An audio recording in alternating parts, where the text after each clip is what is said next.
dengan iqra'u qul huwallahu ahad. Kalimatnya iqra'u qul huwallahu ahad, bacalah oleh kalian surat Al-Ikhlas. Qul huwallahu ahad saya garis bawahi sini. Iqra'u qul huwallahu ahad wa al-mu'awizatain dan al-mu'awizatain. Gitu ya. Hina tumsi wa hina tusbih, setiap pagi dan petang. Jadi bacalah qul huwallahu ahad dan al-mu'awizatain setiap pagi dan setiap petang. Nah, salah samarot kalimatnya 3 kali. Salah samarot setiap pagi dan setiap petang. Tukfika min kulli syai, kata Nabi SAW, itu akan mencukupi kalian dari semuanya. Dari semuanya. Nah, qul huwallahu ahad kita tahu itu surat Al-Ikhlas. Tapi al-mu'awizatain, nah ini yang menarik. Karena al-mu'awizatain itu artinya adalah 2 perlindungan. Al-mu'awizatain, 2 perlindungan. Yang dimaksud 2 perlindungan ini adalah 2 surat, Bapak Ibu, yakni surat Al-Falaq dan surat An-Nas. Jadi total ada berapa surat? Ada 3. Yang satu namanya Al-Ikhlas, dan yang 2 ini digabung namanya oleh Nabi SAW. Digabung dengan sebutan 2 perlindungan, ya, 2 proteksi, kira-kira begitu ya. Nah ini yang jadi menarik, karena itu perlindungan. Karena Nabi cukup untuk melindungi kalian dari apapun juga. Nah itu. Maka perlu kita buka. Kenapa perlindungannya belum terasa ya pada saya? Padahal saya baca bolak-balik dari dengan ada yang salah di mana tuh? Keajaiban surat An-Nasnya di mana? Kok disebut al-mu'awizatain? Kok disebut sebagai perlindungan? Kok disebut sebagai proteksi? Bahkan mencukupi buat semuanya. Gitu. Yang pertama, ibu bapak, saya hadirkan dulu ya. Kenapa kok dinamakan al-mu'awizatain? Jadi Nabi SAW itu biasanya menggabungkan beberapa surat ya dalam kehidupan beliau. Pertama, beliau sering menggabungkan surat Al-Mursalat dan surat An-Naba, bergantian. Surat Al-Mursalat dan surat An-Naba ya. Lalu beliau biasa menggabungkan dalam bacaan sholat Jumat surat Al-A'la dan surat Al-Ghasyiyah. Demikian pula dalam sholat Id ya, dan sholat besar lagi yang lainnya, surat Al-A'la, surat Al-Ghasyiyah.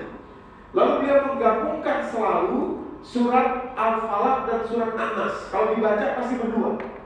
Makanya disebut al-mu'awizatain. Nah, semuanya tuh dekat-dekat tuh. Al-Mursalat, An-Naba dekat. Tetanggaan ya, sebelahan. Al-Ghasyiyah dan Al-A'la sebelahan. Surat Al-Falaq dan surat An-Nas juga sebelahan. Ada satu yang selalu dibaca bersamaan juga yang gak sebelahan, adalah surat Al-Kafirun dan surat Al-Ikhlas. Melompatin satu surat ya. Surat Al-Lahab terlompati ya, tapi itu bahasanya lain. Dan 4 ini sering dibaca secara bersamaan. Saya ulangi ya, ini untuk hasanah saja, ilmu Bapak Ibu, tambahan ilmu saja.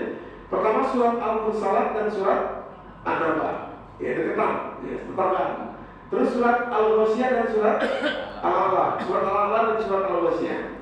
Kemudian surat Al-Kafirun dan surat Al-Ikhlas. Ya kalau dibaca pasti berdua. Dan satu lagi adalah surat Al-Falaq dan surat An-Nas. Kenapa surat Al-Falaq dan surat An-Nas digandengkan dan jadi nama Al-Mu'awizatain?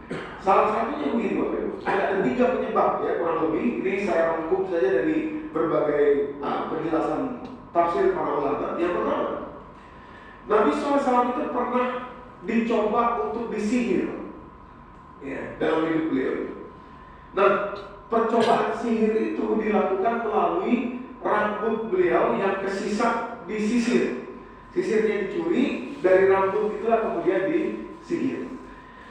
Rambut yang ada di sisir itu, ya rupanya memang ada 11 helai, 11 rambut. 11 itu adalah jumlah total ayat dari surat Al-Falaq dan surat An-Nas. Surat Al-Falaq ada 5 ayat, surat An-Nas ada 6 ayat. Kalau di total jadinya 11. Ya, jadi 11 ayat itu melambangkan juga ada 11 rambut Rasulullah yang dipakai untuk menyihir beliau, walaupun akhirnya tidak tepat gitu. Oke, singkat cerita, Rasulullah juga selalu membaca keduanya secara bersamaan, ya. Dan yang ketiga ini, poin ketiga ini, yang akan kita bahas lebih dalam, yakni dua ini perlindungan yang memang sifatnya beda-beda. Nah, gitu ya. Sama-sama perlindungan, tapi yang satu perlindungan dari luar, yang satu perlindungan dari dalam. Nah, jadi hari ini kita bahas dulu surat An-Nas, insya Allah berikutnya nanti kita bahas surat Al-Falaq. Begini ceritanya Bapak Ibu. Saya kasih ini dulu sebentar ya. Saya mencoba menjelaskan dengan mudah kepada kita dan kepada saya terutama, kenapa kok bacaan-bacaan Quran itu kayak kurang sakti dalam hidup kita. Ya. Padahal kata Nabi SAW seperti surat An-Nas, surat Al-Falaq ini, perlindungan cukup buat melindungi kalian dari apapun juga. Gitu. Kenapa kurang sakti ya? Kurang sakti itu maksudnya kenapa masih adanya ya bahaya yang masuk dan lain sebagainya kepada kita. Padahal kalau merujuk hadis Nabi ini, kata Nabi SAW, ya mencukupi buat kalian. Takfika min kulli syai', mencukupi buat kalian dari apapun juga. Nah, berusaha saya menjelaskan itu, Bapak Ibu, lewat studi yang pernah dilakukan di Harvard University tahun 2007. Yakni mengenai para pegawai hotel, tukang bebersih hotel. Ya. Jadi ceritanya begini, ini untuk menjelaskan kenapa banyak ayat Al-Quran itu kurang sakti di kita, dampaknya gitu loh ya. Jadi studi ini namanya Chambermaid Study. Para petugas hotel jumlahnya kalau nggak salah ada 46 diajak untuk melakukan penelitian. Mereka dibagi dua kelompok. Kelompok pertama adalah kelompok yang akan dijelaskan kepada mereka, dijelaskan bahwa yang mereka sedang lakukan, pekerjaan mereka, bersihin kamar hotel, narik spray, kayak gini, narik spray, gitu ya. Ini adalah olahraga. Dijelaskan kepada mereka, ibu-ibu tahu nggak, waktu ibu-ibu narik spray, ya, itu otot bisepnya ketarik, itu menghabiskan kalori sekian, membakar kalori sekian, itu adalah olahraga, gini dan seterusnya. Waktu ngebersihin lantai, itu otot hamstringnya yang ketarik, itu menghabiskan kalori sekian, membakar kalori dan seterusnya. Ya. Jadi yang satu kelompok dikasih tahu bahwa yang mereka kerjakan itu setara dengan olahraga, digambarin dengan jelas. Ya. Ya. Itu. Jadi the researcher divided. Jadi saya juga di Bapak Ibu nggak baca, saya bacain ya di sini. Jadi dibagi dua grup Bapak Ibu, dua grup sama-sama mereka kerjanya sama, jam kerjanya sama. Bedanya yang satu nggak dijelasin, nggak tahu mereka bahwa yang mereka lakukan itu olahraga. Yang satu lagi dijelaskan betul bahwa yang mereka lakukan itu olahraga. Gitu. Jam kerjanya sama, makannya sama, minumnya sama, tempat kerjanya juga sama. Satu-satunya yang beda, yang ini tahu bahwa yang sedang dia lakukan itu adalah olahraga. Ya, yang ini nggak tahu. Ya, yang ini nggak tahu. Dibagi dua grup. Yang terjadi luar biasa setelah 4 pekan. Bapak Ibu. Jadi kerjanya sama, jamnya sama, apa nggak ada yang beda. Makannya sama, dapat makan sama, gaji juga sama, jam kerjanya sama, perginya sama, pulangnya sama. Yang beda cuma satu aja. Yang grup sebelah ini dia tahu persis apa yang sedang dikerjakan itu adalah olahraga. Yang satu lagi tidak tahu, nggak ada pengetahuan di sini, ya, nggak paham dia. Yang satu paham, yang satu tidak paham. Oke, dampaknya luar biasa. Setelah 4 pekan, Bapak Ibu mungkin nggak baca, saya bacain di sini. Setelah 4 pekan, after 4 weeks, ya, setelah 4 pekan, mereka diteliti nih. Ya. Tekanan darahnya dilihat.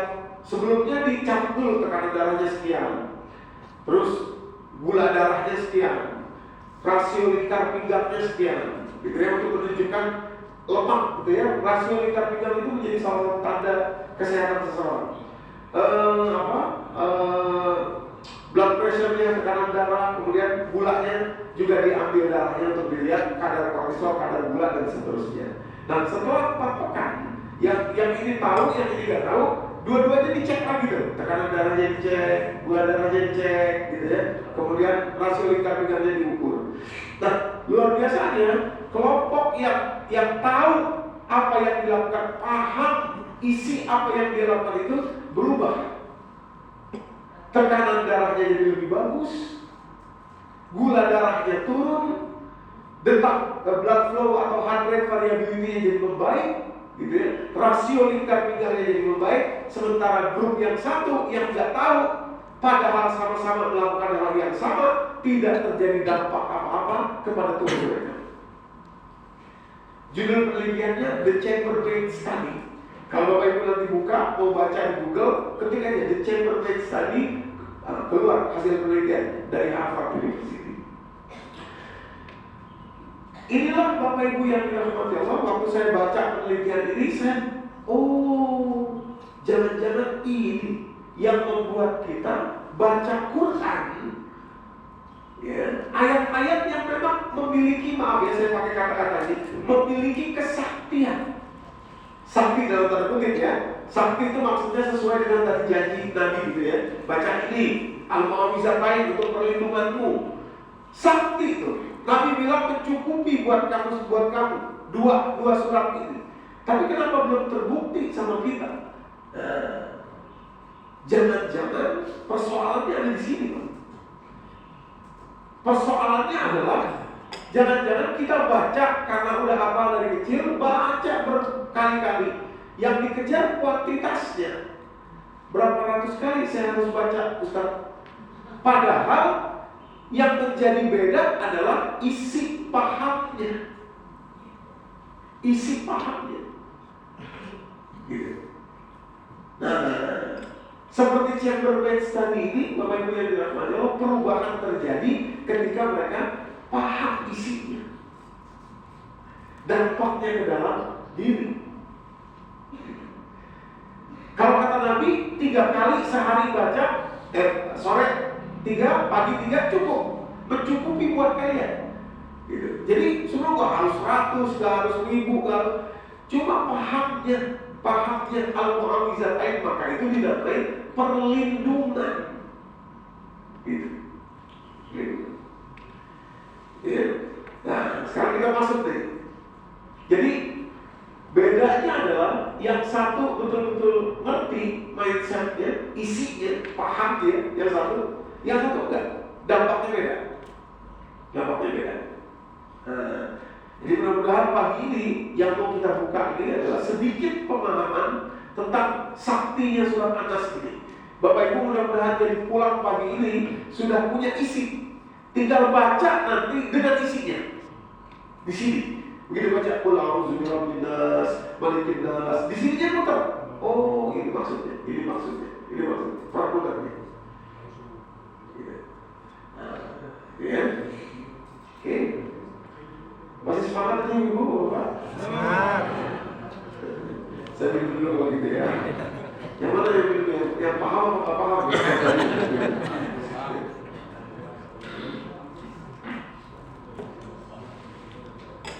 Jadi ini yang gak paham, ini yang paham. Kita tandai pakai tutupnya deh.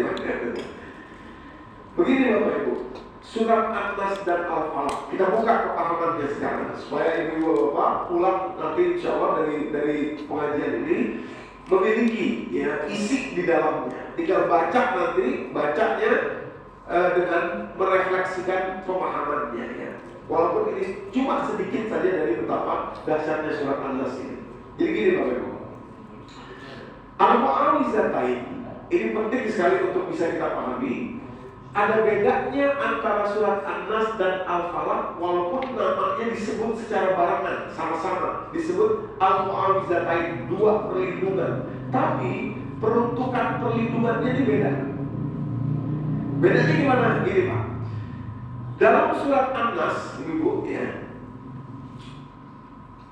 perlindungan itu untuk melindungi dalam diri kita, untuk melindungi karakter sifat kita. Sementara surat Al-Falaq untuk melindungi bahaya dari luar, semacam sihir, semacam jin yang sifatnya merusak kepada tubuh kita, tapi dari luar. Kalau surat An-Nas dari dalam karakter kita. Surat An-Nas itu. Yeah. Nah, hebatnya untuk yang surat An-Nas, yang untuk ke dalam karakter, itu punya 3 dosis nama Allah. Kalimatnya begini, Qul a'udzu, katakanlah, aku berlindung dengan tiga dosis. Qul a'udzu bi rabbin nas, malikin nas, ilahin nas. 3 dosis, istilahnya gini Pak, Bu, 3 obat untuk 1 penyakit. Anas tuh. Sementara Al-Falaq cuma 1 dosis untuk 4 penyakit. Ya, Al-Falaq, Qul a'udzu bi rabbil falaq. Minnya ada 4. Min syarri ma khalaq, wa min syarri ghasiqin idza waqab, wa min syarri nafasati fil 'uqad, wa min syarri hasidin idza hasad. 4. Surat An-Nas obatnya ada 3 untuk melindungi dari 1 bahaya. Qul a'udzu bi rabbin nas. Rabbin nas itu obatnya gitu ya. Ismul Jalalah, nama Allahnya. Aku berlindung dengan nama Allah, Rabbin nas, Malikin nas, ilahin nas. Minnya cuma 1. Min syarril waswasil khannas. Min syarril waswasil khannas. Saya lagi ya. Surat An-Nas punya 3. Ismul Jalalah, nama Allah. Nah, ini kita berlindung dengan 3 nama Allah untuk 1 bahaya, yakni bahaya was-was di dalam diri, ke sini, ke dalam sini, ke dalam karakter, ke dalam sifat kita, di dalam dia bermainnya. Sementara surat Al-Falaq cukup 1 dosis saja, yakni Rabbil Falaq, untuk melindungi 4 yang dari luar. Ya, sihir, penyihir yang menimbulkan dibuhul-buhul gitu ya, pokoknya dari luar ya. Perlindungan dari luar cukup 1 saja, Rabbil Falaq. Menunjukkan apa ini pada kita ibu bapak? Menunjukkan bahwa bahaya yang dari dalam itu 3 kali lebih bahaya daripada yang dari luar.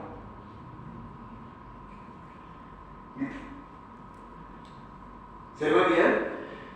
Jadi bahaya yang ada di dalam was-was diri itu bisa mengubah orang sedemikian rupa. Itu lebih bahaya 3 kali lipat daripada yang dari luar, semacam sihir, semacam jin dan lain sebagainya yang masuk ke dalam diri. Nah, sayangnya begini maksud saya ini penting dulu untuk kita buka pemahaman ini. Sayangnya kebanyakan kaum muslimin kita, Indonesia terutama, lebih tertarik biasanya dengan yang sifatnya ini. Kalau udah bicara soal jin, kalau udah bicara soal kesurupan, apa itu, ruqyah, oh rame. Oh begini Ustaz, begini, kayaknya begitu. Padahal yang lebih bahaya yang ini, Pak. Yang dari dalam diri itu yang lebih bahaya. Yes. Was-was yang dari dalam diri itu yang lebih bahaya. Buktinya dia butuh 3 dosis untuk bisa mengalahkannya. Masih semangat ini ibu bapak? Ya. Nah, oleh karenanya penting untuk kita pahami ketiga dosisnya. Apa maksudnya tuh? Supaya dapat kita kesaktiannya untuk menjaga jiwa kita, karakter kita, supaya ketika kita baca Qul a'udzu bi rabbin nas, maksudnya gimana? Gitu ya. Malikin nas, ilahin nas, min syarril waswasil khannas. Karena ini bahaya was-was di dalam diri ini luar biasa. Dahsyat, Pak. Mengubah seseorang itu drastis. Saya mau kasih contoh dulu ya. Sebentar ini saya lompatin dulu. Nanti kita sampai sini. Saya lompatin dulu. Saya pengen kasih contoh dulu. Saya pengen kasih begini dulu. Kenapa ini bahaya? Karena memang iblis itu setan pertama. Setan itu beda dengan iblis, Bapak Ibu ya. Setan itu sifat. Kalau iblis itu sosok jin. Jadi iblis, jin, setan. Bedanya gimana? Iblis itu adalah jin. Ya. Iblis adalah jin. Tahu ini dari mana? Surat Al-Kahfi surat 18 ayat 50. Ya, silakan mungkin dicatat aja, nggak kita buka di sini. Kalimatnya begini. Wa iz qulna lil malaikati isjudu li Adam fasajadu illa iblis kana minal jin fa fasaqa an amri rabbih. Iblis itu jin. Bukan malaikat, ya. Jin. Surat Al-Kahfi ayat berapa, Bu? 50. Ya, biar jelas adanya di situ, ya. Iblis adalah jin. Dan iblis adalah jin yang merupakan setan. Jadi setan itu sifat. Bisa jadi ada jin yang bersifat setan. Yang pertama adalah iblis tadi.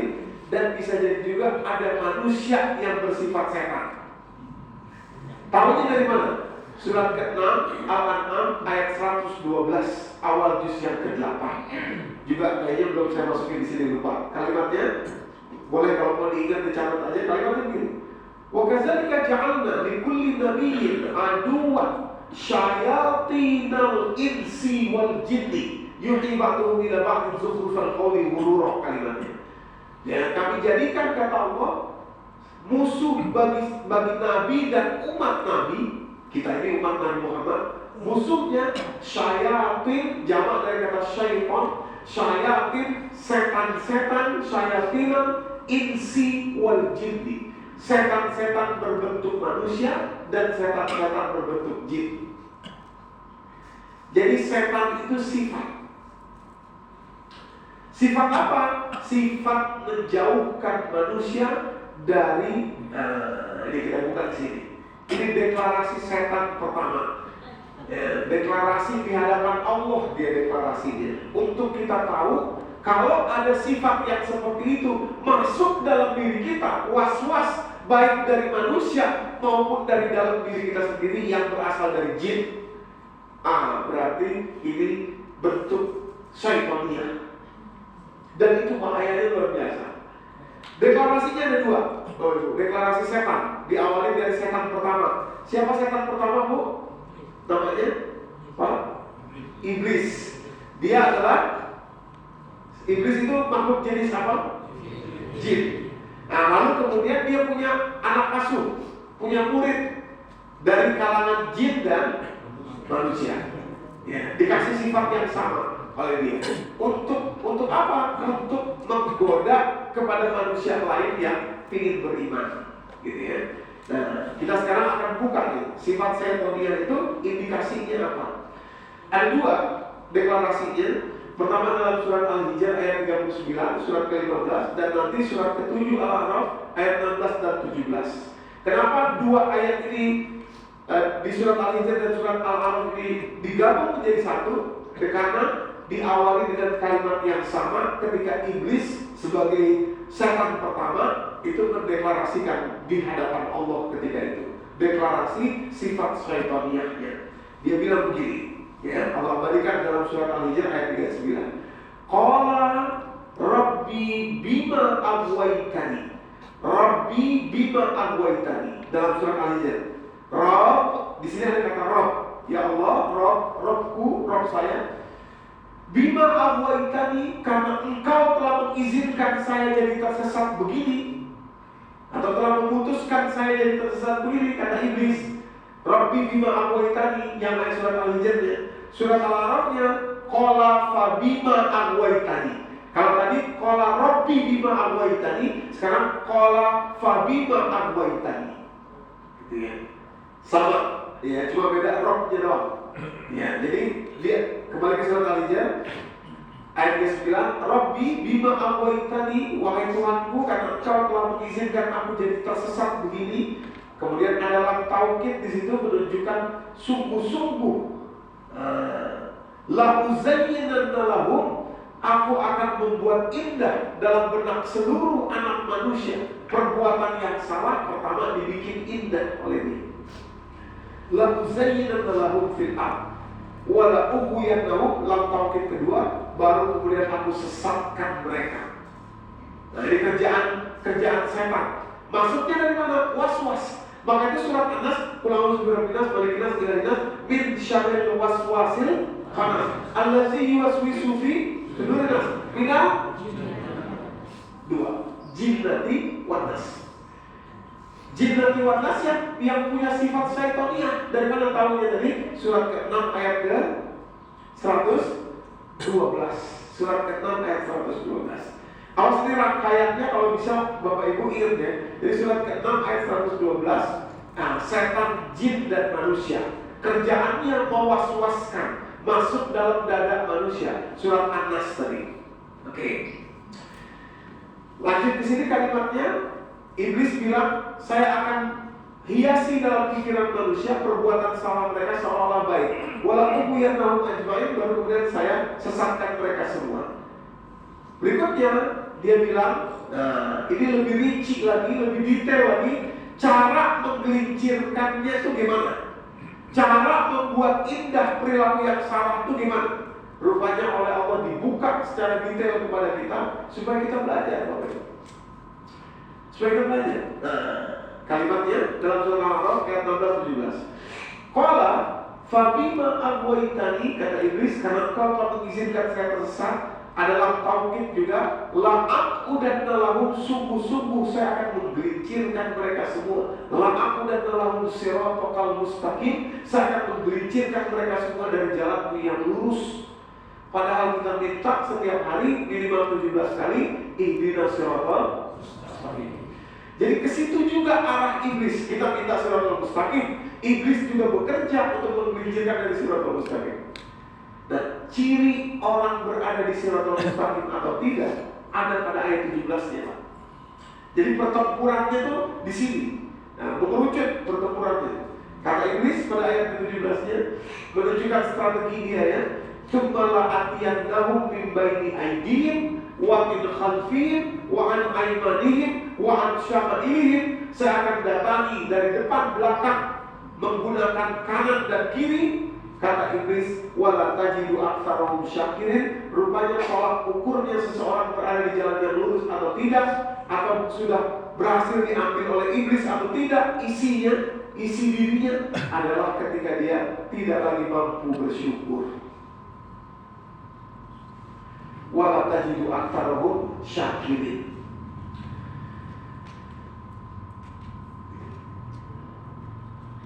Halo, masih semangat ini.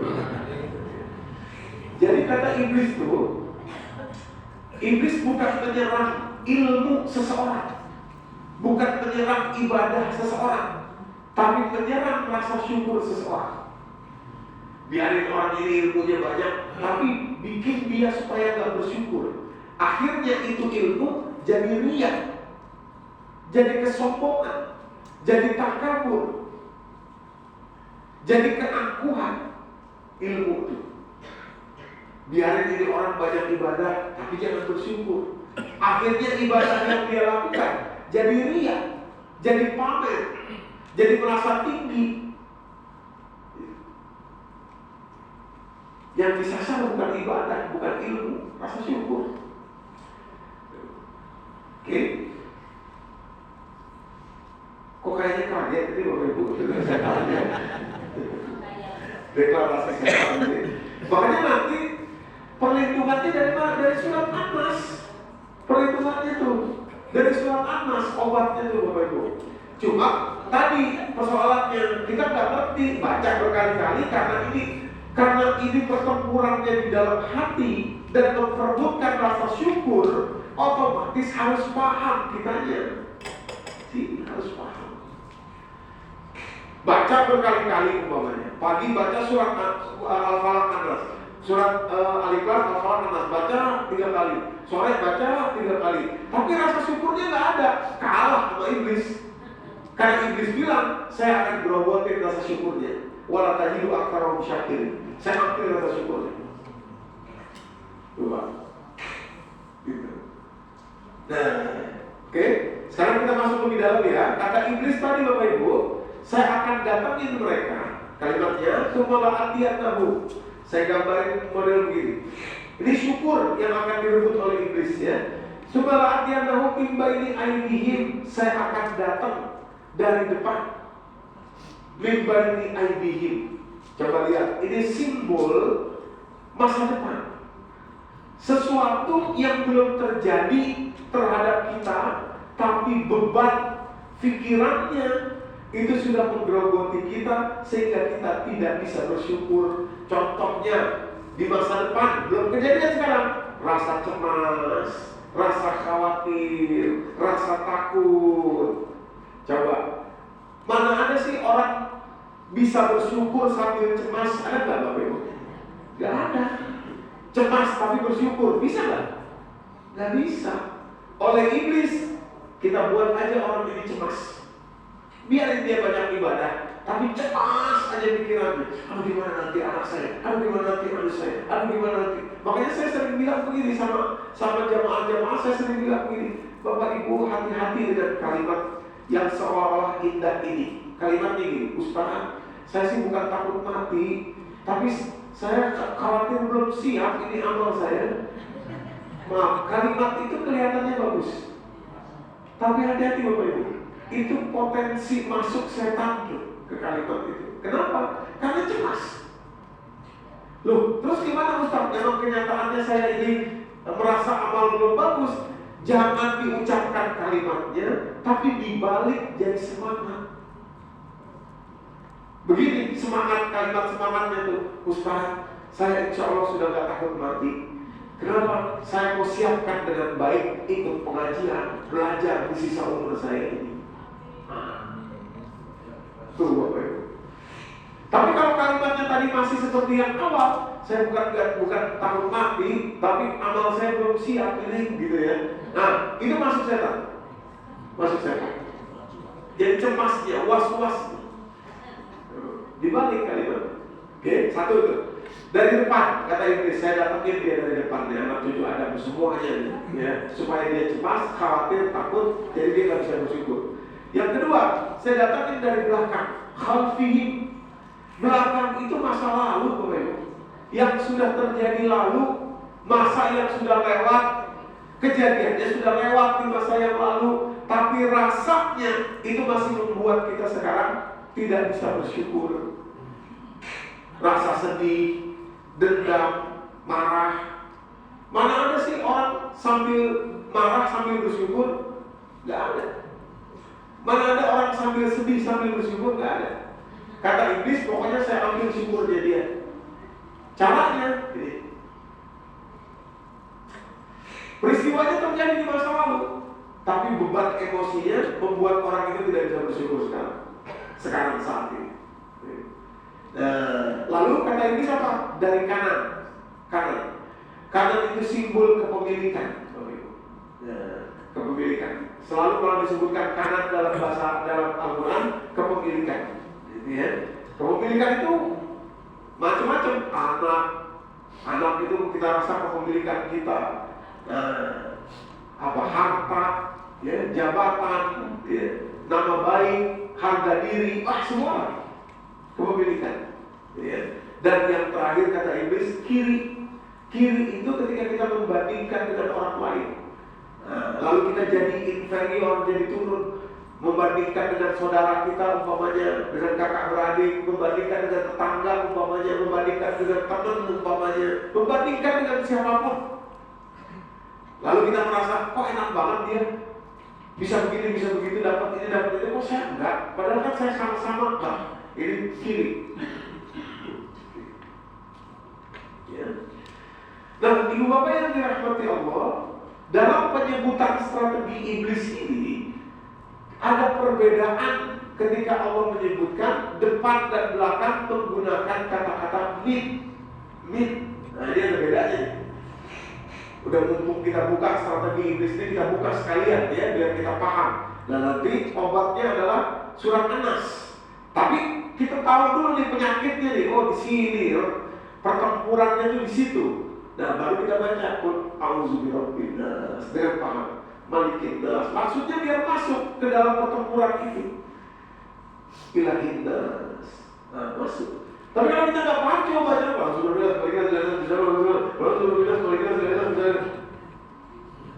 Dampaknya nggak ada.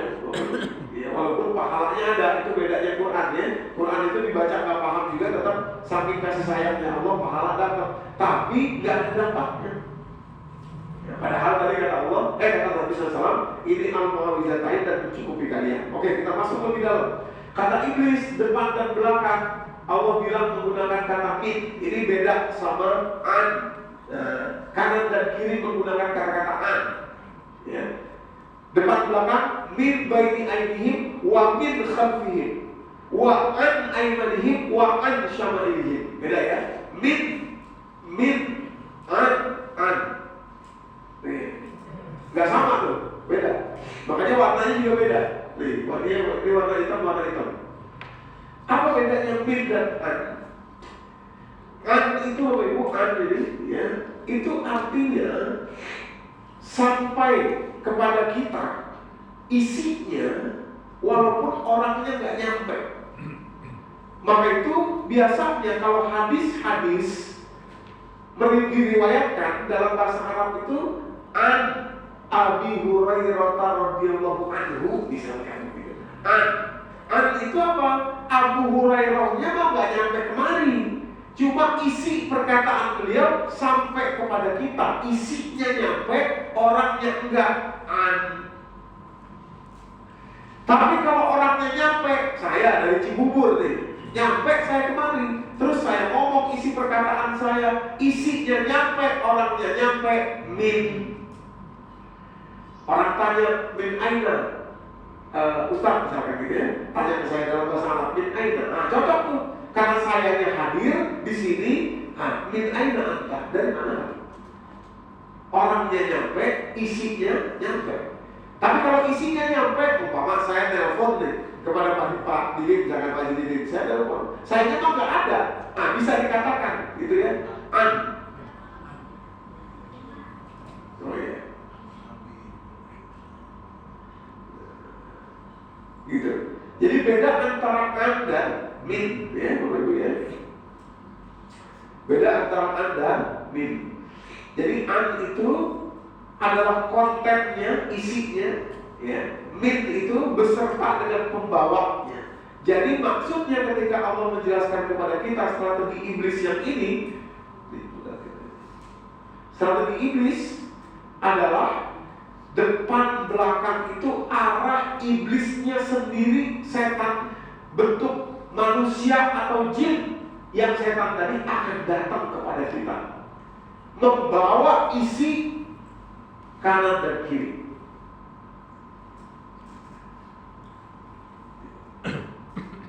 Ya. Jadi setan ada dua jenis, setan jin dan setan manusia. Setan jin dan setan manusia ini akan datang kepada kita, membawa percakapan, membawa isi pikiran dari arah depan, masa depan, atau dari arah belakang, masa lalu. Isinya, isi percakapannya, isi yang membuat kita was-was ada dua, yakni kepemilikan atau memperbandingkan dengan orang lain yang membuat kita lebih turun. Ambil contoh supaya kita paham nanti dalam diri kita. Ambil contoh Nabi Adam, Bapak Ibu. Nabi Adam itu digoda oleh iblis, kalimat godaannya menggunakan rumus, ya. Satu, masa depan dan kepemilikan, serta ini jadi bisa dua-duanya, nomor 3, nomor 4 dipakai, dari masa depan diambilnya. Contoh Nabi Adam, ya, Quran surat ke-7 ayat 21, 20 dan 21, surat Al-Araf 20 21. Fawaswasalahuma syaitan liyubdiyalahuma mawri'anhuma min sawatihima wa qala. Setan datang ke Nabi Adam dan Hawa bilang begini, wa qala manahakuma rabbukuma an hadhihi syajarah illa an takuna malakain aw takuna minal khalidin. Kata setan kepada Adam dan Hawa, Hawa, itu sebenarnya Tuhanmu melarang kamu deketin pohon yang satu itu, karena pohon yang satu itu bisa bikin kamu tinggal abadi di sini. Emang kamu enak sekarang tinggal di sini, tapi sampai kapan coba kamu? Kan nggak ada kepastian kan? Muncul rasa khawatir masa depan nanti gimana ya? Jangan-jangan benar, jangan-jangan di sini cuma sementara, jangan-jangan di sini kita nggak abadi. Karena iblis ini punya pengetahuan ya, Dulu waktu Adam belum akan diciptakan, Allah sudah informasikan bahwa makhluk yang saya ciptakan ini mau saya tempatin di bumi. Iblis tahu itu. Wa iz qala rabbuka lil malaikati inni ja'ilun fil ardi khalifah. Saya akan jadikan makhluk yang akan saya tempatkan di bumi. Tapi dibungkus sedemikian rupa menjadi rasa khawatir. Nanti kamu gimana? Gak abadi kamu di sini. Memang gak akan abadi sebetulnya, tapi dibuat khawatir. Dibuat khawatir. Ini banyak orang dibuat seperti itu juga, Bapak Ibu. Ya, khawatir masa depan, kepemilikan, khawatir. Atau sebaliknya, pakai masa lalu. Nah, kembali ke Iblis, ke Nabi Adam dulu ya. Setelah kepemilikan, standar ukur diajak membandingkan dengan malaikat. Coba. Kata-kata Iblis tadi, kata setan tadi, ayat ke-20 tadi, surat Al-Araf tadi, Antakuna malaikat, dia bilang, kamu bisa jadi malaikat seperti malaikat itu yang kamu lihat di sekitar kamu. Ya, kamu bisa menjadi dua orang malaikat seperti malaikat yang keren-keren, yang hebat-hebat gitu. Jadi dia membandingkan, jadi dia merasa miskin, jadi dia merasa rendah. Nah itu kiri. Tuh, kiri. Makanya jadi sebenarnya handphone ini bahaya juga nih, media sosial nih. Begitu kita lihat media sosial orang lah, jalan-jalan ke Eropa, tiba-tiba kita jadi miskin, Mbak. Tuh, itu kiri tuh, standar perbandingan tuh. Ya, maaf nih. Ya, misalkan lihat keluarga tetangga sebelah jalan-jalan mulu enak ya. Nah, tiba-tiba kita jadi miskin. Tiba-tiba kita jadi kekurangan gitu. Ya. Padahal kalau kita tinggalkan ini, kita lihat sebaliknya, lihat orang yang nggak punya, muncul rasa syukur kita. Kerjaan iblis dibalik supaya kita lihat orang yang lebih punya atau lebih ada dari kita. Gitu ya. Akhirnya kita merasa kekurangan. Contoh Bapak Ibu, ini salah satu contoh seorang ibu-ibu di Brebes, namanya Ibu Kanti. Dan cara setan masuk ini begini nih. Bu Kanti ini ya di Brebes itu membunuh. Jadi dia punya anak 3. Digorok Pak, pakai golok, anaknya itu digorok. Yang kecil mati langsung, wafat. Yang nomor 2 begitu digorok, melawan, kabur, lari. Sama yang nomor 1 karena udah agak gede, kabur, lari keluar rumah, teriak-teriak, tetangga datang, Bukanti ditangkap. Bukantinya ditangkap. Nah, apa yang bisa kita pahami dari Bukanti ini? Karena ada videonya direkam oleh polisi waktu dia lagi habis ditangkap, dimasukin sel. Padahal habis sholat subuh, peristiwanya habis sholat subuh. Si Bukantinya sendiri masih pakai mau kena. Dengan kerjaan setan masuk ke dalam diri beliau. Tapi caranya setan masuk itu tadi kan depan, belakang, kanan, kiri. Makanya al-mu'awizatain, perlindungan itu nggak cukup cuma dibaca doang. Harus dipahami dia masuknya kemana. Robbinas, Malikinas, apa maksudnya nih Robbinas, Malikinas, Ilahinas? Bukanti dia bilang begini waktu ditanya.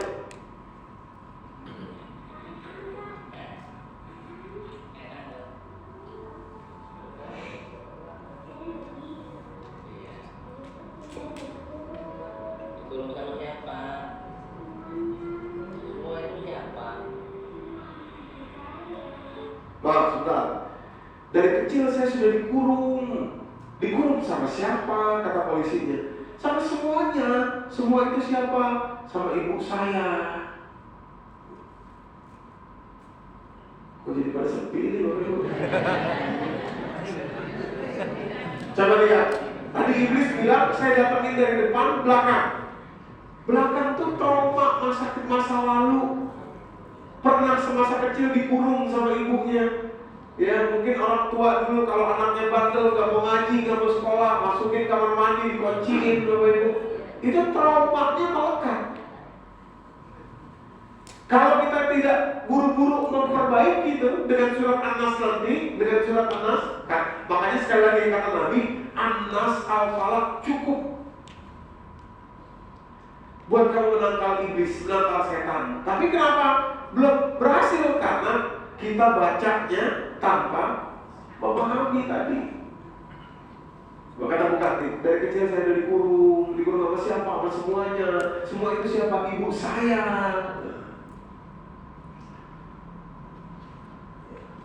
Lanjut lagi ya. Memang.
Nah, ini sudah Jadi setelah informasi pertama tadi saya dikurung dari kecil, dikurung sama ibu saya. Informasi kedua adalah dia bilang saya pengen disayang. Pengen disayang sama siapa? Sama suami. Tapi saya nggak sanggup kalau suami saya kontraknya diputus. Kontrak apa? Kontrak kerjanya. Uang, nggak punya duit. Anak-anak saya kasihan, hidup miskin, dibentak-bentak orang. Nah, itu la uzayyina lahum fil ard. Tadi surat Al-Hijr tadi. Jadi dia bukan dibilang daripada dibentak-bentak orang karena hidup miskin, saya ngerasain dari kecil lebih bagus mati aja. Masuk surga walaupun masih pada kecil. Nah, itu pikiran itu datangnya dari mana pikiran itu datangnya? Dari setan. Pelan-pelan masuknya dari depan belakang. Masa lalu begini, trauma. Masa depan khawatir, nanti gimana? Nanti begini, kepemilikan. Yang tadinya suaminya kerja, mungkin gajinya bagus. 2022 kita tahu lagi COVID, mungkin lagi terkendala semua di situ. Kontrak kerjanya diputus, uangnya jadi nggak ada, jadi begini, jadi itu nanti gimana? Masuk, kepemilikan hilang. Muncul rasa khawatir, sampai kapan ini akan begini, sampai kapan akan begitu dan lain sebagainya. Nah, akhirnya pikiran itulah yang tidak bisa terbendung, hilang rasa syukurnya. Punya anak tiga itu kan satu pemberian Allah. Jadi gak kelihatan lagi rasa syukurnya, malah jadi beban, khawatir, malah jadi beban kepemilikan. Malah jadi beban perbandingan ke orang lain. Lihat orang yang lebih punya, dia gak punya. Anak saya dibentak-bentak miskin dan lain sebagainya. Akhirnya pagi itu habis sholat subuh tuh. Masih pakai bukan anak tadi, masih pakai bukan. Anaknya digorok. Yang satu langsung meninggal. Yang duanya berhasil selamat, walaupun yang nomor 2 tuh udah luka juga lehernya, tapi berhasil kabur.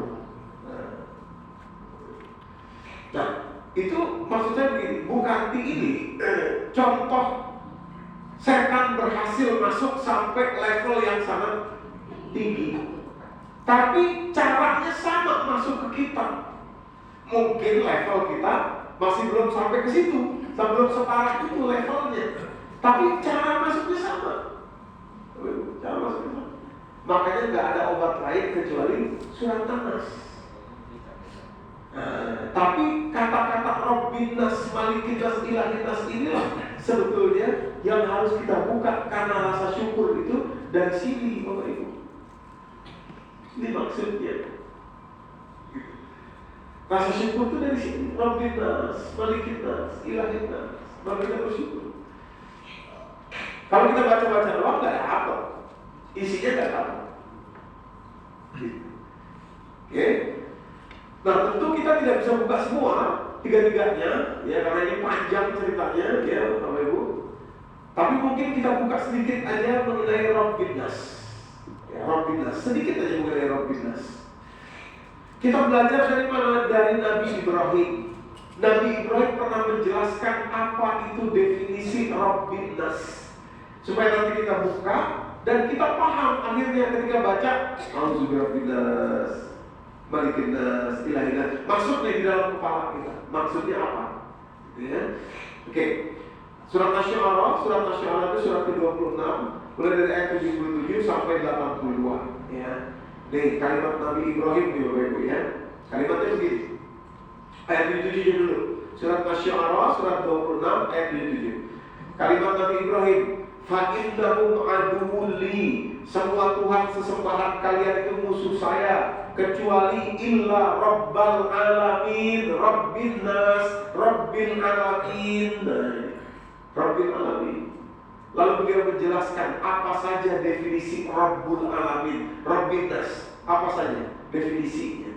Yang pertama, ayat 78-nya, allazi khalaqani fahuwa yahdin. Nah, ini kalimat ini harus kita pahami ketika kita baca Auzubillahi Nas, Malikin Nas, Ilahin Nas. Bisa masuk tuh, supaya kita tahu. Pertama, kata Nabi Ibrahim, Rob itu dialah yang menciptakan saya, fahuwa yahdin. Kemudian dia ada fa, huruf fa ini fa'atof namanya. Kemudian dia memberi petunjuk kepada saya. Maksud begini Pak, Bapak Ibu, kesalahan kita manusia merasa Allah itu seolah-olah meninggalkan kita, seolah-olah hidup kita ini sendiri harus berjuang menghadapi ujian persoalan hidup. Padahal kita tidak pernah minta dihidupkan di dunia ini. Bapak Ibu pernah minta dihidupkan di dunia ini? Pernah minta untuk hidup ke dunia ini kan? Tidak, Allah yang menghidupkan. Artinya Allah pasti bertanggung jawab kepada hidup Anda. Wah, Anda gak pernah minta hidup kok. Pasti tidak pernah meninggalkan Anda. Allah tuh. Ya. Cuma caranya adalah melalui petunjuk yang sudah Allah sediakan. Salahnya kita pikir Allah itu bisa mengubah keadaan hidup kita tanpa kita ikuti petunjuk. Doa, ya Allah, tolong mudahkan rezeki saya ya Allah. Tuh. Tadi seperti Bukanti, ya Allah, tolong mudahkan kehidupan rumah tangga saya ya Allah, rezeki saya ya Allah mudahkan. Mana Allah, kok saya minta doa gak kekabul-kabul, kok gak ada ya Allah. Perasaan Allah gak ngejawab saya. Akhirnya saya merasa hidup sendirian. Akhirnya saya merasa harus berjuang sendirian menghadapi persoalan hidup saya. Masuk setan. Padahal kata Allah, allazi khalaqani, kata Nabi Ibrahim, dia yang menciptakan saya dan memberi petunjuk kepada saya. Fahuwa yahdin. Artinya apa? Ya Allah, tolong bantu rezeki saya, biar keuangan saya tidak perlu lagi terbatas ya Allah. Sebetulnya kata Allah, sebelum kamu minta doa ini, sudah saya siapin. Saya siapin apa? Petunjuknya, caranya. Supaya yang kamu minta tadi kabul. Mana caranya? Quran. Dicontohkan oleh Nabi-Nya. Ambil contoh satu, maksud saya begini. Ketika kita mengatakan Rabbin Nas, gitu ya, makna pertama ada petunjuk yang Allah sudah sediakan kepada kita semuanya. Pengen hidup keluarga yang harmonis, ada petunjuknya. Pengen hidup badan sehat, ada petunjuknya di Quran. Pengen uangnya banyak, ada petunjuknya. Oh, banyak halal, ya bukan banyak halal, banyak halal, ada petunjuknya di Quran. Hidup kita tuh. Karena Allah menciptakan kita nggak pernah minta diciptakan. Allah bertanggung jawab. Jangankan Allah Pak, kita aja nih. Maaf ya, kita kalau merekrut karyawan umpamanya, ya masjid merekrut karyawan, misalkan untuk bersih-bersih, untuk marbot, katakan begitu, pasti diperhatikan gajinya. Nanti dia mau THR-nya diperhatikan. Kalau ada lagi kelebihan apa, diperhatikan kesehatannya dan lain sebagainya. Kenapa? Karena kita bertanggung jawab. Minta dia untuk kerja sama kita. Kamu kerja sama saya ya? Ya, siap Pak. Katanya, oh kita perhatikan, kita tanggung jawab. Apalagi Allah. Loh, kita gak pernah minta hidup ini. Kita dihidupkan. Bahkan Nabi Ibrahim, dia yang menciptakan saya. Dia yang menciptakan saya. Bukan saya minta, enggak. Dia yang menciptakan saya. Dan dia akan bertanggung jawab atas saya. Lewat apa? Nah ini masalahnya. Lewat apa bertanggung jawab itu? Lewat petunjuk. Fahuwa yahdin, huda, petunjuk. Syahrul Ramadan allazi unzila fihil Qur'an huda linnas. Quran itu petunjuk bagi manusia. Fahuwa yahdin, dia memberi petunjuk. Contoh, saya ambil satu contoh ya, biar cepat untuk berikutnya. Gimana caranya orang pengen kaya halal? Salah satunya petunjuk Quran itu, kalau apa-apa bisnis dan lain sebagainya dicatat, itu petunjuk Quran. Surat kedua Al-Baqarah 282. Kata Allah begini, ya ayyuhallazina amanu idza tadayantum bidainin ila ajalin musamman faktubuh. Wahai orang beriman, kalau kalian melakukan transaksi dalam jangka waktu tertentu, masuk semua jenis transaksi di situ, maka tulis, gak boleh dihafal, ditulis. Nabi Muhammad dan para sahabat itu kan tidak biasa nulis kan, biasanya menghafal. Tapi khusus untuk transaksi keuangan, faktubuhu, tulislah. Kalau gak bisa nulis, waliyaktub bainakum katibun bil adl, carilah penulis yang adil yang mencatatkan semua itu. Kenapa orang bisa masak ayam goreng dari kampung halamannya di Amerika sana? Kampung Pak itu Kentucky itu kampung itu di sana Amerika itu, tapi bisa jualan sampai ke kampung kita sini, sampai ke kampung halaman saya di ujung barat Indonesia sana Pak, Lampung sana. Di ujung barat ada tuh ayam goreng dari Amerika, laku Pak. Apalagi bulan Ramadan orang lomba-lomba beli ayam goreng dari Amerika. Apa sih hebatnya bedanya dengan ayam goreng yang kita bikin? Ada ayam goreng lebih enak daripada, maaf yang saya sebut tadi itu, di Depok itu dekat rumah ibu saya, enak banget itu ayam goreng, dimasak di tenda itu, fried chicken juga dia namanya gitu ya. Sama anak-anak kecil di situ diplesetin, ini bukan fried chicken, ini fried chicken gitu. Soalnya di Indonesia ayam fried kan gitu. Tapi enak ayamnya, cuma bedanya begini Pak, Bu. Begitu kita beli hari Sabtu nih kita beli, enak, wah enak ayamnya. Nanti begitu hari Senin kita beli lagi, Pak kok rasanya agak beda ya. Masih enak juga tapi beda rasanya. Kalau kita tanya, kenapa nih kok rasanya beda? Ya nggak tahu saya, bedanya mungkin apa kali. Bapak resepnya ditulis nggak? Bumbunya apa, belinya di mana, merek merincaknya apa, panasnya minyak berapa? Ngapain ditulis-tulis? Saya hafal di sini luar kepala. Ini kesalahannya. Ini bedanya Pak. Ini bedanya. Orang yang bisa jualan dari kampung halaman di Amerika sampai ke kampung halaman saya di ujung barat Indonesia itu semua ditulis. Sampai minyak, panas minyak itu berapa ditulis. Kalau karyawannya menyalahi prosedur, minyak belum sepanas itu ayam dimasukin, SP, surat peringatan 1. Lagi diulangi SP2, lagi diulangi pecah. Ditulis Pak. Minyak panas berapa itu harus diukur dulu sebelum ayam dimasukin. Gak boleh kelebihan, gak boleh kekurangan. Makanya di mana-mana dia buka sama resepnya. Akhirnya laku gitu loh Pak maksudnya. Itu salah satu ya, itu salah satu. Coba kalau kita berbisnis dengan cara begitu, wah luar biasa. Luar biasa dampaknya. Maaf sedikit lagi untuk al-lazim falaqani fahuwa yahdin ya, untuk inspirasi kita. Ini roh binas tuh maksudnya begitu. Contoh lagi, ada nih soal bisnis dulu. Kepengen uang kaya apa, kepengen banyak boleh uang, kepengen uang banyak dan halal, kepengen kaya tuh boleh. Karena apa? Perintah Allah kita jadi muzaki kan.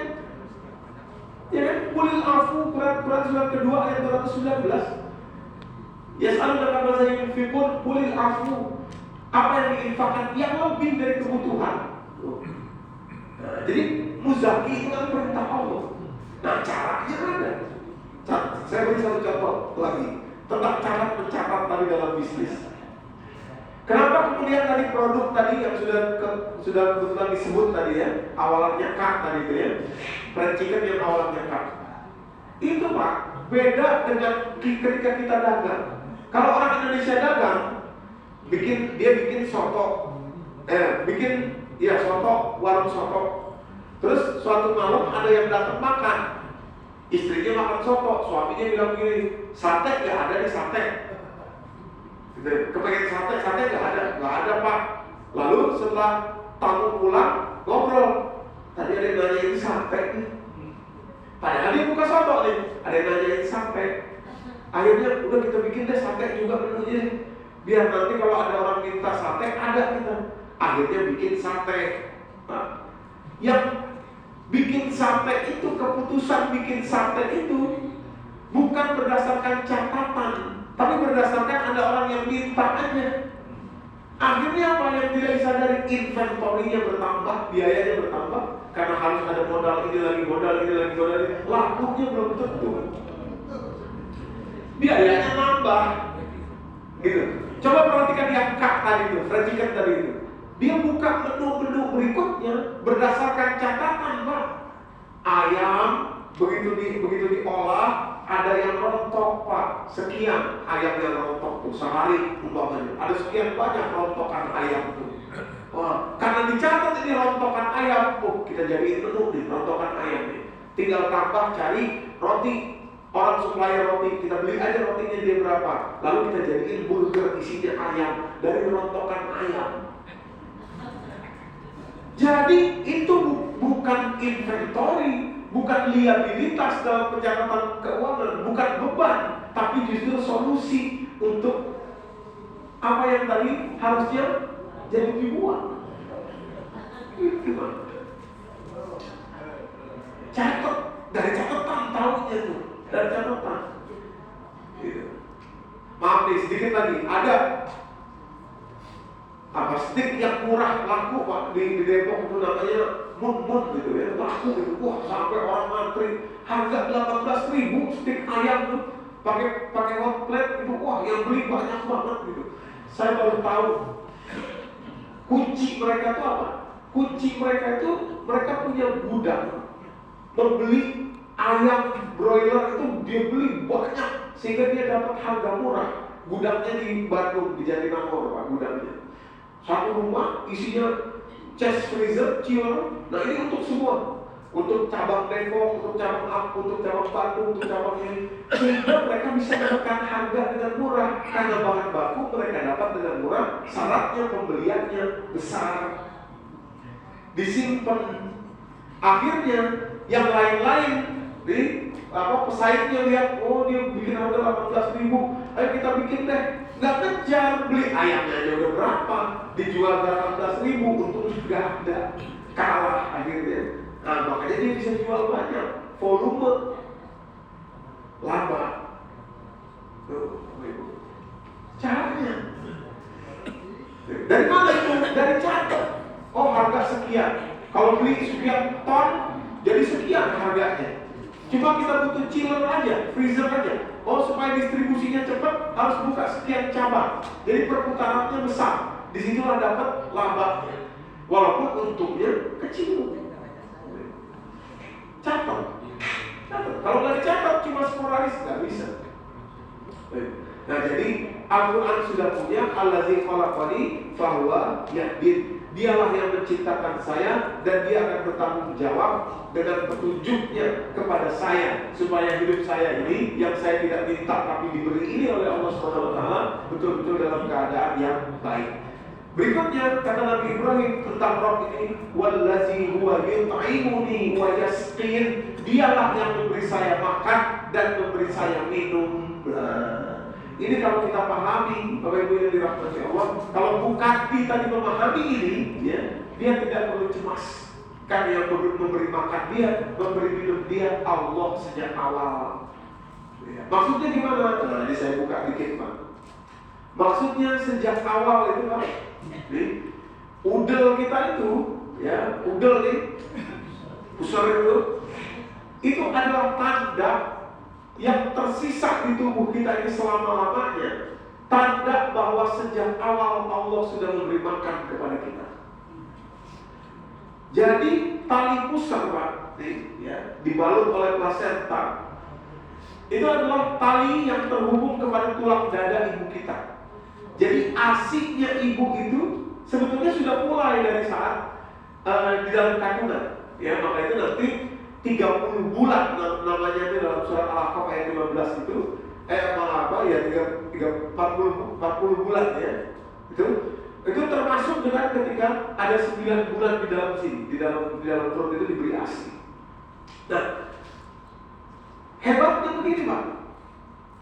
Khusus, jadi tali pusat itu ada dua jalur. Ada jalur masuk darah kan? Jadi darah, ASI itu darah. Darah, protein, membawa oksigen masuk ke dalam jamak bayi, ke dalam kita dulu, di dalam alam rahim ibu kita. Masuk. Ada jalur masuknya, ada jalur keluarnya.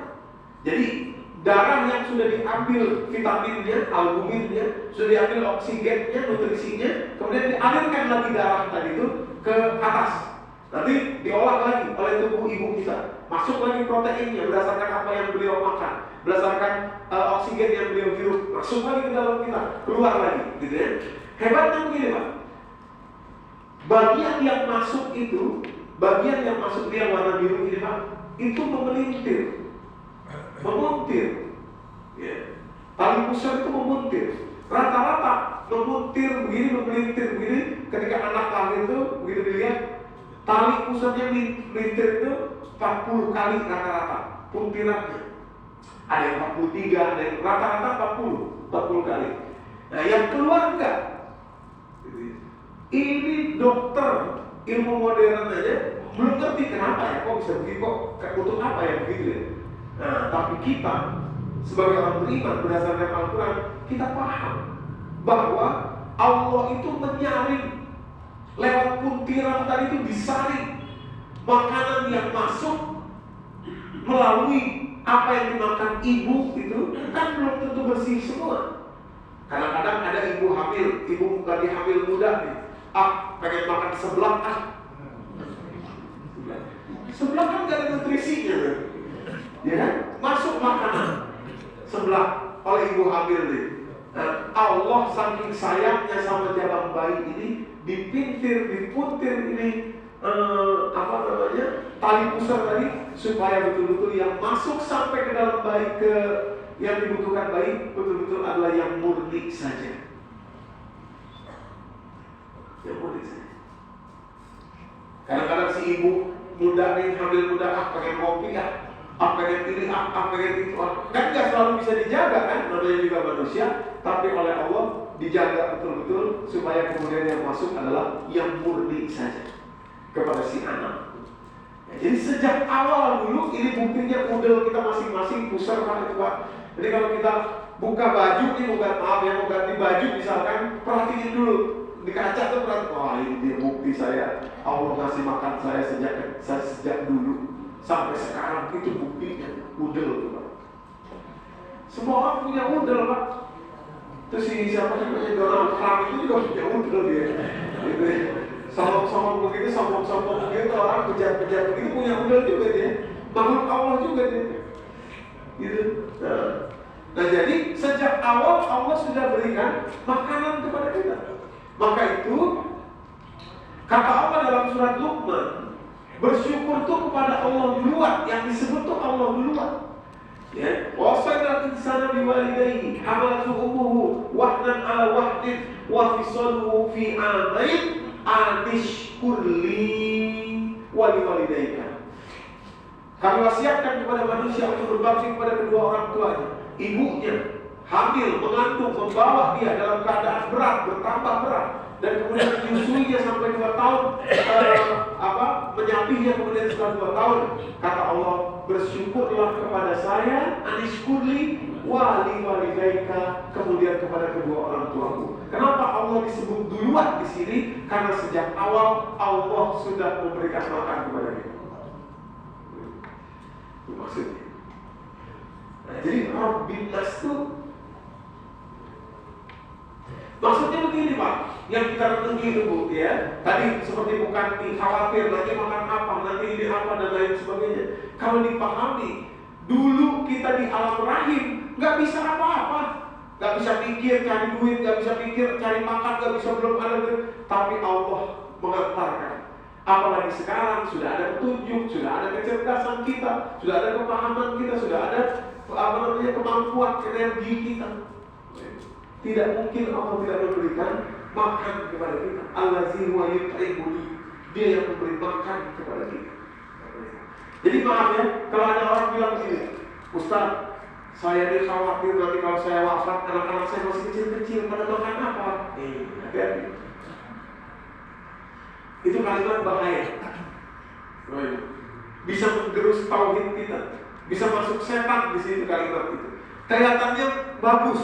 Anak saya masih kecil-kecil Ustaz. Kalau saya wafat nanti anak saya makan apa? Awas, kalimat itu bahaya. Bahaya. Yang memberi makan Allah. Nah, gitu ya. Oke. Sedikit lagi. Sudah jam berapa nih? Nah, sedikit lagi mungkin 5 menit lagi. Itu soal udel. Puser ya, biar kita sadar nih, puser itu untuk muhasabah Bapak Ibu ya. Makanya maaf ya, yang perutnya agak lebih maju itu harusnya banyak muhasabah karena lebih kelihatan gitu pusernya. Ya. Nah, setelah soal puser tadi adalah tanda yang selama-lamanya ada dalam tubuh kita bahwa kita sejak awal diberi makan oleh Allah. Yang kedua, contoh aja nih, contoh yang kedua adalah sejak awal Allah tuh Bapak Ibu yang dirahmati Allah menyiapkan untuk kita makanan itu luar biasa. Salah satunya bisa kita lihat dari ikan. Makanya kalau makan ikan, seperti waktu sebentar untuk berpikir, merenungi, dan juga yang lain juga. Tapi ini khusus ikan dulu kita bahas. Kalau mau kita bahas semuanya, padi, nasi, sambal itu ya, isinya cabai, direnungi sebentar. Surat Al-Waqiah, afara'aitum ma tahrusun, kata Allah. Apa kamu tidak perhatikan tumbuhan yang kamu makan? Ya, antum tazra'unahu am nahnu zari'un, apakah kamu yang menumbuhkannya atau kami? Ya, padi, nasi yang kita makan dan lain sebagainya. Oke, khusus ikan dulu. Kata Allah ikan itu Allah namakan lahman thariya. Nah, khusus daging ikan itu Allah namakan lahman thariya, daging yang segar. Nah, itu dalam surat An-Nahl dan surat Al-Fatir, surat An-Nahl, surat Al-Fatir, surat 35 ayat 12, lahman thariya. Begitu juga surat An-Nahl, surat 16 ayat 14. Wa huwa alladhi sakhkhara al-bahra litakulu minhu lahman thariya. Allah lah yang memudahkan laut untuk kalian supaya kalian bisa makan daging yang segar. Lahman thariya maksudnya ikan. Coba kalau ikan itu tidak Allah mudahkan Bapak Ibu yang dirahmati Allah, ya badainya kayak apa, nggak ada yang bisa melaut, nggak ada ikan, nggak ada ikan. Kenapa nggak ada yang bisa melaut? Nggak ada. Nah, tapi Allah mudahkan, tenang lautnya, para nelayan bisa ke laut, dapat ikan, demikian pula ikan air tawar, Allah buat tenang, bisa kemudian ditumbuhkan gitu ya ikan. Nah, lahman thariya itu luar biasa kalau kita renungi Bapak Ibu, karena ikan adalah hewan yang betul-betul Allah ciptakan itu dagingnya ini dan bagian dagingnya ini terpisah dari pencernaannya. Pencernaannya itu tidak melewati dagingnya, sehingga kotoran dari yang dia makan itu sama sekali tidak masuk ke dalam dagingnya ini. Maka kata Allah, ini lahman thariya, daging yang segar untuk kita makan. Allah mudahkan laut supaya kita bisa makan itu. Begitu juga makanan yang lainnya, telur ayam misalnya, coba ya, dari dalam tubuh ayam bisa keluar telur yang seperti itu, ada cangkangnya, lapis demi lapis, terjaga dengan baik, dan lain sebagainya. Ya, lain sebagainya. Nah, jadi selama ini kita makan sih bismillahirrahmanirrahim, wah enak nih, ada ikan goreng gitu umpamanya gitu ya, pakai sambal lagi pakai lalap, alhamdulillah, bismillahirrahmanirrahim, semangat. Tapi lupa kita merenungi bahwa Allah menciptakan sedemikian rupa kita makan dengan segar. Nah itu maksud Rabbin Nas Allazi khalaq allazi huwa yut'imuni wa yasqin. Oke, saya cepat ya. Berikutnya kata Allah, kata Nabi Ibrahim tadi, Dia yang memberi saya minum, memberi saya makan, memberi saya minum. Memberi saya minum itu selain air putih tentu saja. Air putih ini kan dari laut, surat Al-Waqiah ya. Tidak saya tampilkan di sini karena saya pikir Bapak Ibu semua mungkin sudah akrab dengan surat Al-Waqiah itu. Ya kata Allah, afara'aytumul ma'al ladzi tashrabun a'antum anzaltumuhu minal muzni am nahnu munzilun law nasya'u ja'alnahu ujajan falau la tashkurun. Apa kalian tidak pernah perhatikan air yang kalian minum? Bukan minum, tapi perhatikan. Afara'aytumul ma'a ya itu perhatikan. Afara'aytumul ma'al ladzi tashrabun. Apa kalian tidak perhatikan air yang kalian minum? A'antum anzaltumuhu minal muzni am nahnu munzilun. Apa kalian punya andil dalam menurunkannya dari langit secara tawar dan segar? Kalau kami mau, ja'alnahu ujajan, kami biarkan semua air yang ada di muka bumi ini sebagaimana aslinya, yakni ujaj. Ujaj itu artinya asin dan pahit. Karena semua air ini berasal dari air laut, Bapak Ibu. Ini air ini dari air laut terevaporasi, tersimpan di awan, lalu ditiup angin, lalu turun ya di tempat-tempat yang sudah ditentukan untuk sampai memenuhi takdir perintah Allah, untuk sampai ke tenggorokan siapa nggak tukar. Coba bayangin Pak, ini tetes-tetes air ini memang sudah direzekikan Allah untuk seorang hamba namanya Doni. Dia akan datang ke sini. Somehow dia akan datang nanti. Gimana caranya nanti dia akan datang ke sini untuk memenuhi takdir ya, air yang sudah Allah siapkan untuk dia ini. Saya kan nggak pernah kenal Bapak Ibu sebelumnya. Ada cara waktu itu lewat ketemu Pak Nizar, kenal Pak Nizar awal, Bukis, kenal Bu Yani, lama-lama itu pengajian doa, kenal Pak Haji Widin, kenal Bu Tuti, kenal Bapak Ibu semua, Al-Hidayah doa, kenal Pak Yusuf, kenal. Sampailah ke sini takdir membawa, karena setiap butir air yang sudah tersimpan mungkin ratusan tahun ini emang ditulis ini buat si Dodi, buat si Dodi. Nanti dia datang ke Masjid Al-Hidayah tahun sekian, jam sekian datang nanti. Gak tukar Pak. Itu air botol yang Bapak minum itu ya, sayangnya gak ada nama nomornya, harusnya bisa dinomborin biar Bapak Ibu tahu itu gak tukar dengan orang lain, gak tukar. Memang itu, bayangin kalau Bapak Ibu hari ini gak bisa datang ke sini, emang itu gak ada rezekinya untuk air itu. Air yang kita minum. Jadi kelihatannya masih sederhana, kita gelap-gelap, bismillah ya, bismillah. Tapi kata Allah, renungi air yang kalian minum, supaya kalian tahu bahwa saya lah yang memberi minum. Jadi rasa syukur kita.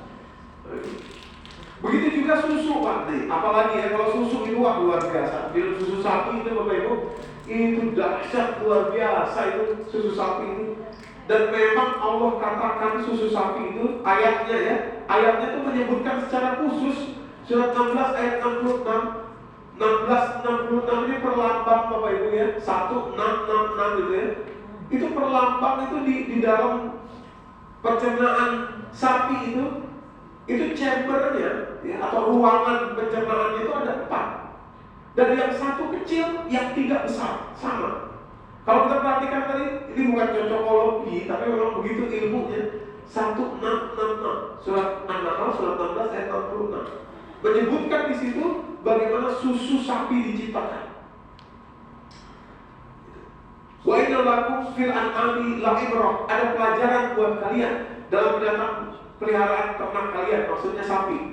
Yusqikum, kami beri minum kalian, yusqikum mimma fi butunihi, dari dalam perutnya.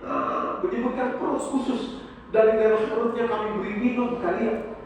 Dan pemberian minum itu diperjelas oleh Allah min baini farthin wa damin, dari antara kotorannya dan darah ada laban, ada susu, khalisan yang bersih, sa'iran yang bagus untuk diminum sebagai pencernaan. Khalisan sa'iran lisyaribin, kepada orang yang meminum. Jadi ternyata memang betul-betul karena susu sapi itu berasal dari darah sapi, Bapak Ibu ya. Darah sapi nanti terbagi dua hasil konsumsi dia. Ada yang menjadi kotoran ini di usus besar.